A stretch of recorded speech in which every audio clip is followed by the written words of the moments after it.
मोदी सरकार होगी, कोई सेकंड ऑप्शन नहीं है, कोई भी सेकंड ऑप्शन है नहीं, हम सोच ही नहीं सकते हैं। और हमें दिक्कत कहाँ पे है, मुझे तो ये नहीं समझ आ रही। सच सारी चीज़ें इतनी अच्छे से चल रही है, देश को मोदी की गारंटी मिल गई है। थाली थाली बजाने के अलावा कुछ करते ही नहीं है। क्या चीज़ करते? थाली थाली बजवाने के अलावा कुछ नहीं करते। किसने कहा ताली थाली? साहब कह रहे हैं। अच्छा, वो भाई साहब को चश्मा बदलने की ज़रूरत है, उन्होंने चश्मा नहीं बदला बड़े दिनों से, आज बदलवा देती हूँ। महिलाओं की सुरक्षा के ऊपर वो बात करते हैं, महिलाओं के उत्थान के ऊपर बात करते हैं, वुमेन एम्पावरमेंट की बात करते हैं। वो देश में हर इंसान को सशक्त बनाना चाहते हैं। देश में हर चीज़ 370 से लेके राम मंदिर से लेके हर चीज़ जो मोदी जी ने की है वो दूसरे करना चाहते थे, बहुत बोलते रहे, कभी किया नहीं। अगर उन्होंने किया है तो इनके पेट में दर्द हो रही है। अब जो लोगों को सिर्फ मोदी विरोध करना है, उन्हें ही लगता है कि मोदी नहीं आना चाहिए। लेकिन मोदी विरोध में इतने पागल क्यों हो गए हो? अगर देश का हित हो रहा है, देश का परचम पूरे विश्व में फहरा रहा है, तो हमें इससे खुश होना चाहिए। बहुत अच्छी बात है, ये बहुत अच्छी उपलब्धि है एक नागरिक होने के नाते। अगर मेरे देश की बढ़ोतरी होती है तो क्या मैं खुश नहीं होंगी? पहले मैं भारत की हूँ, तो जो भारत का नाम और गुणगान करते हैं उन्हें ये सारी अच्छाइयाँ मोदी की दिख रही है। मोदी ने जो किया है, जो देश को दिया है एक विश्वास, वो कोई और ना दे पाया है। और आने वाले कई जन्मों तक पता नहीं दोबारा हमें। गांधी कहते हैं मोदी जी ने हिंदू मुस्लिम के अलावा देश को कुछ भी नहीं दिया। एक्चुअली राहुल गांधी खुद कुछ नहीं जानते ना, उन्हें कुछ नहीं पता, उन्हें तो A to Z नहीं पता, तो वो क्या A to Z मतलब पॉलिटिक्स का कुछ नहीं पता। वो सिल्वर स्पून से बॉर्न हुए थे, मतलब गांधी परिवार के सिर्फ एक राजकुमार हैं, और इसी वजह से बस उनको आगे आगे आगे आगे किया जाता है। बाकी उनकी कोई भी क्रेडिबिलिटी राहुल गांधी की नहीं है। वो मुंह खोलते हैं तो देश की बदनामी करते हैं, विश्व बाहर जाते हैं देश से तो सिर्फ और सिर्फ भारत की बदनामी करते हैं। जो क्या कर रहे हो? तो भारत जोड़ो न्याय यात्रा निकालते हैं ना, भारत तो पहले ही जुड़ा हुआ है, वो क्या जोड़ेंगे? वो तो तोड़ने का काम करते हैं, उन्होंने हमेशा तोड़ा है। भारत जुड़ा हुआ है, बहुत अच्छे से जुड़ा हुआ है। राहुल गांधी तो पप्पू है, राहुल गांधी एक किस्म का पप्पू है, जो एक ऐसी मशीन में से आज तक मेरे को समझ में नहीं आई कि वो मशीन है कहाँ, जो एक तरफ से आलू डालेंगे तो दूसरी तरफ से सोना निकलेगा। वो पप्पू वाली हरकत नहीं है तो और क्या है वो? राहुल गांधी पप्पू और मोदी जी को आप चाहते नहीं तो प्रधानमंत्री कौन बना चाहिए? मैंने आपसे कब कही कि मैं मोदी जी को नहीं चाहता? मैंने तो आपसे ये चीज़ नहीं कही। अभी मैडम ने कुछ कही है कि नाम है कि नारी के लिए सुरक्षा है। जिस समय 2014 में मोदी जी बने थे, उस समय यूपी के अंदर एक रेप केस हुआ था, जिसमें प्रियंका गांधी, राहुल गांधी को यूपी में नहीं जाने दिया गया था। उस समय उन्होंने क्या करा? किसान हमारे बैठे। हाथरस केस की बात बता, हाँ। मैं आपको बताती हूँ, मैं खुद गई थी हाथरस, और आपको बता दूं कि वो झूठा फर्जी केस था। जब भी अगर प्रियंका गांधी और राहुल गांधी किसी केस में अगर ज़्यादा कूद फांद कर ले तो आप पहले ही समझ जाना कि फोटो ऑप होने वाला है वहाँ पे। वो फर्जी केस था। आज भी चलिए मैं आपको ले चलती हूँ, मूक और बहिर लड़के को इन्होंने जेल में बंद कराया था। कितनी सारी टेस्टिमनीज है जो प्रूव करती हैं। ये सिर्फ यहाँ पे खड़े होके बोल रहे हैं। मैंने उस पूरे केस पे स्टडी किया है, मैं हाथरस खुद गई थी और वहाँ के आपको बताती हूँ। सिर्फ एक लड़के का नाम लिया था लड़की ने FIR में, संदीप।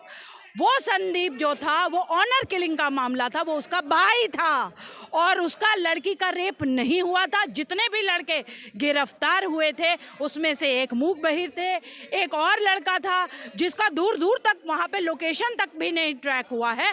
तो वो फर्जी केस था, उसके बारे में ना ही डिस्कशन हो तो ज़्यादा बेहतर रहेगा। उस माँ से पूछिए जिस लड़के को मूक बहिर था, जिसको फर्जी फंसा दिया गया, जेल में ठूस दिया गया, क्योंकि इतना सारा पॉलिटिकल प्रेशर बिल्ड कर दिया जाता है और मीडिया द्वारा प्रेशर बिल्ड कर दिया जाता है। ऐसे बहुत सारे फर्जी रेप केसेस हैं। 70 साल बेमिसाल या 10 साल बेमिसाल, करोड़ों अरबों की जनसंख्या में आप एक रेप केस डिस्कस करते हो, शर्म आनी चाहिए आपको। अरबों की जनसंख्या है इस देश की, और इतना हाँ उसके पे भी उस पे भी आ जाते हो। हम जंतर मंतर, मेरा नाम बरखात्रे है ना, आप गूगल कर लीजिएगा। मैं जंतर मंतर पे भी गई थी और मैंने उसे कवर किया है, प्रोटेस्ट को। मैंने बहुत बारीकी से उस प्रोटेस्ट को कवर किया है।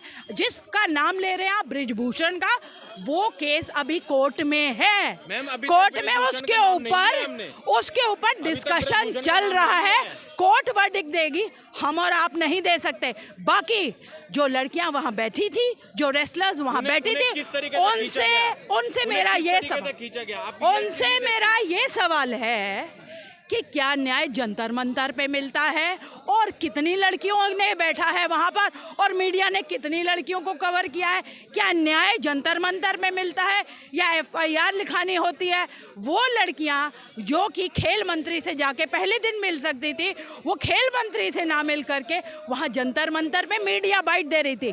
मीडिया ने 70 साल बेमिसाल या 10 साल बेमिसाल? भाई साहब 70 साल का मैं हुआ नहीं, ठीक है, 48 साल का हुआ हूँ।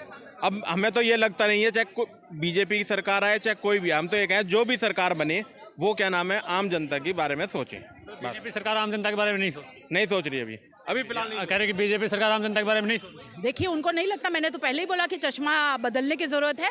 अगर कोई सरकार है जो आम इंसान के बारे में सोच रही है, जो कि महल नहीं बना रही है, क्योंकि जो आम इंसान के बारे में सोचने की बात कर रहा था उसने तो जंगल कटवा के महल बनवा दिया विथ स्विमिंग पूल। जो कह रहा था गाड़ी नहीं लूंगा, बंगला नहीं लूंगा, उसने महल, आलीशान महल खड़ा कर दिया। तो अगर आम आदमी के बारे में कोई सोच रहा है तो वो बीजेपी है। और आपको प्रधानमंत्री मोदी जी के अंदर विश्वास होना चाहिए। वो गारंटी जो देते हैं वो देश को गारंटी देते हैं, बच्चे बच्चे को उनके ऊपर विश्वास है। और ये जो देश को गारंटी मिल रही है ये दिन प्रतिदिन ये और बढ़ रही है। आज UCC की बात करने के लिए मैं यहाँ पे आई थी। UCC एक बहुत बड़ा, बहुत सराहनीय कदम है जो देवभूमि उत्तराखंड से आया है, मैं बधाई देती हूँ। आप कह रहे हैं कि मोदी जी की गारंटी सबकी गारंटी, लेकिन विपक्ष तो कह रहा है कि देश को बचाना तो मोदी को हटाना पड़ेगा। विपक्ष करे तो क्या करे, विपक्ष बिल्कुल फेल हो चुका है।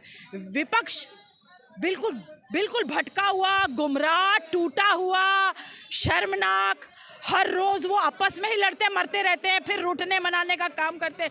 विपक्ष की तो बात करिए मत, खत्म हो गया विपक्ष। एक महिला को मौका दे के देखिए। बिल्कुल, मैं तो कहती हूँ कि महिला को मिलना चाहिए। दीदी आ गई तो ममता दीदी से ना होगा, वो तो ढूंढनी पड़ेगी वैसी महिला कोई। ममता दीदी से तो कुछ ना होगा, वो कुछ नहीं कर पाएंगी। वो सिर्फ और सिर्फ चीखने चिल्लाने के अलावा उन्हें कुछ नहीं आता। बाकी हाँ, अगर कोई महिला सक्षम है तो ज़रूर आगे आनी चाहिए। हमारी प्रेसिडेंट साहिबा आई है ना, मुर्मू जी महिला ही है ना, हमारी वित्त मंत्री महिला है, हमारी स्मृति ईरानी जी महिला है, निर्मला सीतारमन महिला है, ये सारी महिलाएं आगे आई है। आप बताइए दूसरी पार्टी में कौन से महिला है? मोदी जी के अलावा कोई चेहरा क्यों नहीं दिख रहा? प्रियंका गांधी कभी आई है आगे? बताइए। राहुल गांधी को तो आगे आगे करते रहते हैं, बार बार आगे करते हैं। प्रियंका गांधी का कभी नाम देखा है आपने? युवा है ना, अभी युवा को मौका। युवा वो तो 50 साल से ऊपर हो गए, अभी युवा ही रहेगा, सारी जिंदगी युवा ही रहेगा, मर जाएगा तब भी युवा ही रहेगा। उसको छोड़ो, एक टैग बना दिया है, युवा नहीं है अब, वो बुढ़ा हो गया। ये भाजपा सपोर्टरों में इतना कॉन्फिडेंस कहाँ से आता है कि वो छाती चौड़ी करके डंके की चोट पे कहते थे कि अब की बार 400 पार? बिल्कुल आएगा ही ना, क्योंकि वो काम कर। ईवीएम का कब्जा है ना। Action speak better than words, याद रखिए, मैं दोबारा रिपीट कर रही हूँ, actions speak better than words. काम बोलता है, और जब ईवीएम बोल रही है, काम जब बोलता है तो कॉन्फिडेंस अपने आप आ जाता है। जब आपने सड़कें दिखाई होती हैं, इतनी बढ़िया सड़कें, नितिन गडकरी सर जो हैं जय मैं मोदी मंत्रालय में, क्या बढ़िया सड़कें। आज आप जाइए, आप लोग पहले भी जाते थे, ट्रैवल करते थे, आज आप देखिए कितना फ़र्क पड़ा है।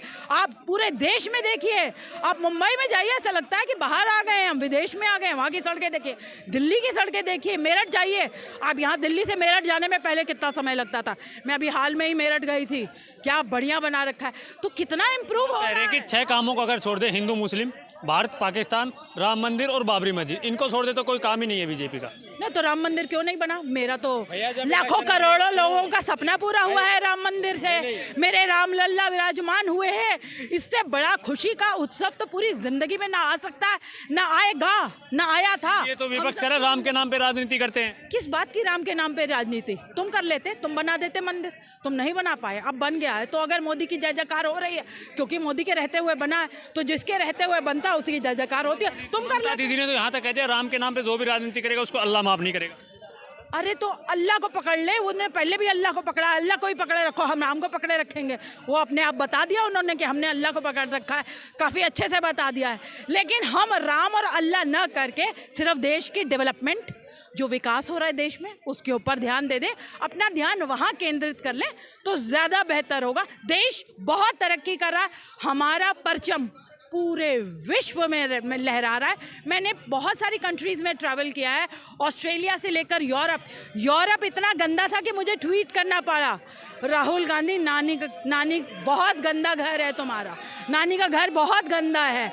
भारत में तो बहुत स्वच्छता है, स्वच्छ भारत अभियान का भी मैं सलाम करती हूँ जो मोदी जी लेके आए थे, उससे भारत में बहुत स्वच्छता। बस करा कोई परचम नहीं लहरा कि मोदी जी ने दो देश का बेड़ा गर्क कर दिया, नरक बना दिया देश। मैं खुद कह रही हूँ, मैंने बहुत ट्रैवल किया है, यूरोप से लेके अमेरिका से लेके 3 बार अमेरिका हो आई हूँ, हर जगह गई हूँ, हर जगह इंडियंस की अभी oh you have come from India इतना खुश होते हैं लोग। राम मंदिर आपको मैं यकीन नहीं बता सकती कि कौन कौन से विश्व के कोने, क्लीवलैंड से लेकर के अमेरिका से लेकर के यूरोप से लेकर के हर जगह फ्रांस तक में मुझे मंदिरों की लोगों ने फोटोएं भेजी हैं, कैसे आरती पूजा हो रही थी, तो पूरे विश्व को जोड़ दिया है।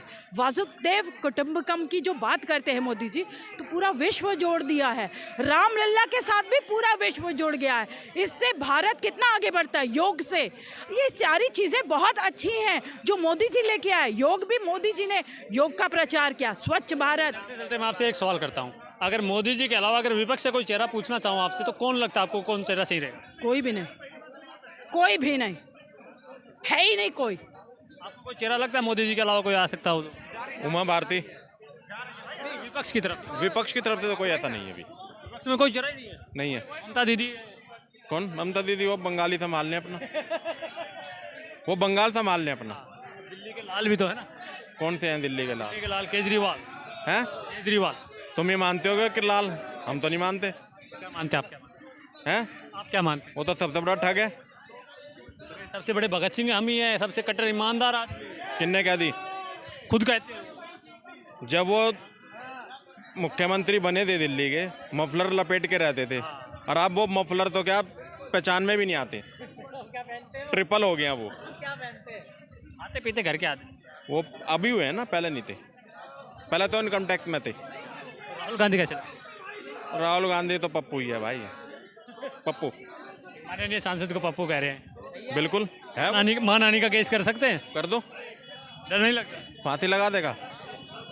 वैसे ही क्या नाम है, जीना कितने टाइम है, 10 साल और जीना बहुत है। कहेंगे पप्पू ही है, कहेंगे है पप्पू है, क्योंकि उन्हें टाइटल दे दिया गया है पप्पू का। दे दिया गया है उसका दे दिया गया है। वो क्या नाम है, उन्होंने मोदी जी ने कहा पप्पू हैं ये।